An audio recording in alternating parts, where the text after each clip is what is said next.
반갑습니다. K포커스의 손성복입니다. 광주 하면 사람들이 봉선동을 가장 얘기를 많이 하는데 이미 너무 오른 것 같고 저희는 또 가치 투자, 좀 미래를 보고 투자를 해야 되지 않겠습니까? 제2의 봉선동 어디가 있을까요?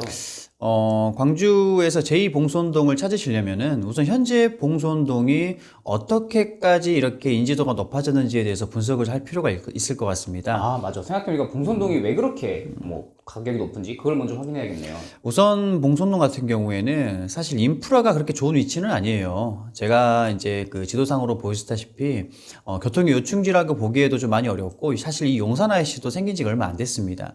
그렇기 때문에 이 지하철 노선과도 그렇게 가까이 위치도 아니고요. 그래서 교통적으로는 그렇게 불편한 건 아니지만 그렇게 편한 쪽도 아니고, 그다음에 어떤 편의시설 같은 경우에도 사실 이마트를 제외한 나머지는 사실 크게 찾아볼 수가 없고요. 광주 시민들의 인식으로는 이 봉선동은 학군과 학원가의 열풍으로 구성된 집합요소라고 볼 수 있을 것 같습니다.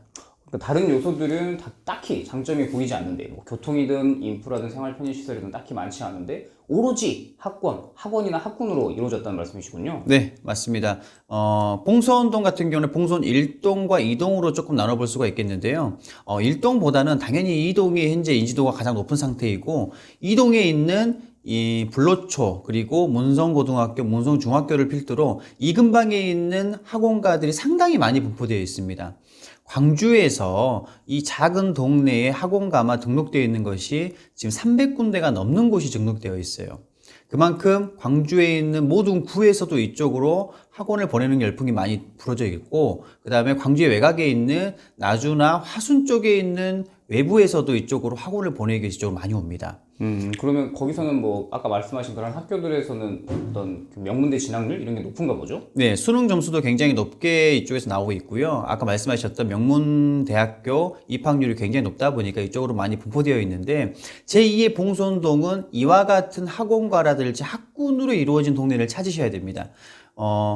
지금 현재는 광주 쪽에서 이 학군과 학원가로 열풍이 불고 있는 동네는 조금 더 봉선동보다 낫지만 인지도가 낮은 두 동네가 있는데요. 상무에 있는 상무지구하고 그 다음에 수안에 있는 수안지구 두 군데가 있습니다. 여기도 학원가로 또 이루어진 곳인가요? 맞습니다. 근데 이제 이 동네도 마찬가지로 봉선동보다는 후발 주자로 출발을 했지만 봉선동에서 학원을 했던 출신가들이 이쪽에서 학원을 다시 열었다고 보시면 될 것 같아요. 그래서 사실은 학원 쪽으로는 이 동네가 더 있긴 하지만 이 두 가지로는 학군이 따라가기엔 조금 어렵다라고 저는 판단을 했습니다. 그러니까 아니 광주가 엄청나게 대도시여서 굳이 내가 나는 봉선동은 너무 머니까 상무지구에 보낼래 이 정도 거리가 아니면 제 생각에도 그럼 봉선동을 놔두고 굳이 제2의 학원가를 보낼 것 같지가 않거든요. 맞습니다. 그래서 광주 쪽에 좀 더 다른 특이한 점, 투자할 만한 곳이 어디인가를 제가 조금 분석을 해봤는데, 첫 번째로 좀 보셔야 될 게, 지금 현재 지하철 1호선은 사실 광주 시민들에게는 큰 의미가 없습니다.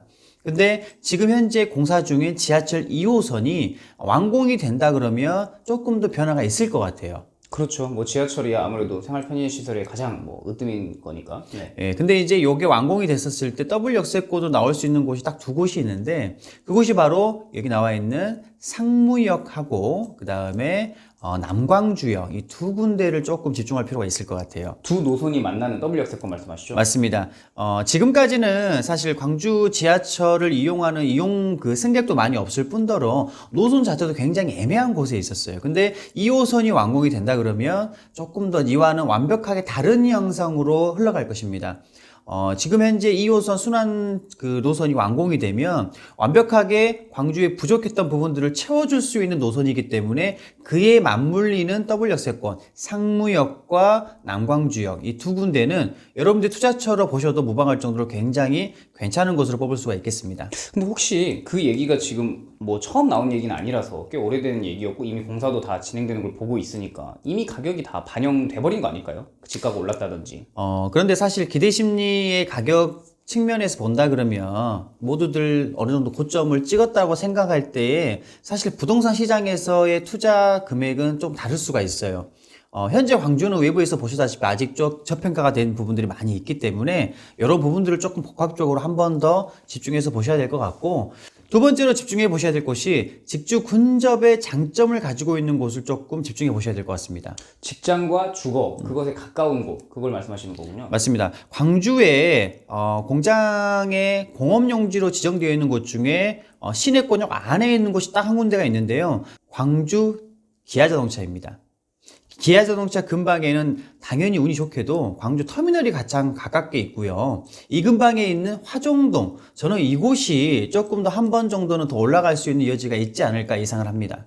그러니까 처음에 말씀하신 거는 더블 역세권 중심으로 교통을 말씀하셨다면, 두 번째는 직주 근접, 그리고 대기업이죠. 광주 기아자동차 하면 그분들이 사실 곳이 또 화정동, 거기다가 유스케어 터미널까지 언급하시는 거군요. 맞습니다. 최근에 이제 광천동에 재개발이 열풍이 들어가면서 이 근방에 있는 집가가 상당히 많이 올라갔어요. 그러나 한 번 더 기대 심리가 올라갈 수 있는 여지가 좀 더 있다라고 저는 판단을 합니다. 그래서 이 직주권역 같은 경우에도 이 기아자동차 부근에 있는 이 화정동과 광천동은 조금 더 집중해 볼 필요가 있다. 이렇게 판단을 하고요. 마지막 세 번째로 집중을 해 보셔야 될 곳이 저는 조금 저평가 받았던 곳, 아직은 노후가 되어 있고 사람들이 인지도가 많이 낮아 있는데 개발의 유입은 들어간 곳. 저번에 한번 언급한 적이 있었죠. 광주역 부근을 조금 많이 집중해 보실 필요가 있을 것 같습니다. 거기는 이제 그 아예 광주역, 전철, 아니 지하철, 기차 노선 때문에 딱 반으로 갈려져가지고 교통이 오히려 불편한 장소였잖아요. 사실 이곳 같은 경우에도 우리가 이제 지적 편집도로 체크를 해보시게 되면은 용도 자체가 변경이 됐어요. 이쪽이 이제 원래 철도 이제 용지로 되어 있다가 이종 일반 주거지로 바뀌었다는 얘기는 광주역 내에서도 이곳을 주거지역 및 생활 편의시설로 바뀔 수 있다라는 여지가 있지 않을까라는 생각을 해봅니다. 예전에 불과 10년 전만 해도 여기는 이종 일반 주거지역이 아니었어요. 근데 용도도 바뀌어져 있고 지금 광주 북구 같은 경우에 재개발 열풍이 한참 들어가고 있고 아직 완공되어 있는 아파트는 아직 좀 적습니다. 근데 요 아파트들이 하나 두 가지씩 완공이 된다라고 하고 그다음 정착이 된다 그러면은 여기는 천지개벽이 한 번 정도 일어날 수 있는 요충지가 될 것 같습니다. 네, 이렇게 이제 광주에 가능성이 있는 한 세 군데 정도를 제가 짚어드렸는데 실질적으로 이 광주에서 봉선동을 대체할 만한 다른 지역을 찾기는 굉장히 어렵습니다. 사실 특이점이 많은 지역이기도 하고요. 입지 조건보다는 학원가나 학군으로 이루어진 지역이다 보니까 이를 대체할 수 있는 곳은 이 봉선동밖에 없지 않나라는 생각을 합니다. 그럼 봉선동이 확장되는 것, 그것을 말씀하시는 것 같은데. 맞습니다. 이 봉선동 같은 경우에 지금 현재 90년대 이전에 지어졌던 아파트들이 몇 군데가 있어요. 이 삼익 같은 경우에 금호 이런 몇 가지의 아파트들 같은 경우에는 90년대에 이제 지어졌던 아파트들이 많이 있는데 사실 이 이야기도 많이 들어왔었습니다. 10년 이내에는 재개발이 들어갈 것이다. 근데 지금 현재는 재개발 이야기가 전혀 나오고 있지는 않는데 사실 1동과 2동의 가격 격차가 2배 이상 나다 보니까 외부 투자자들도 이쪽에 저평가 받고 있는 90년대 이전의 아파트들을 조금씩은 사두고 있어요.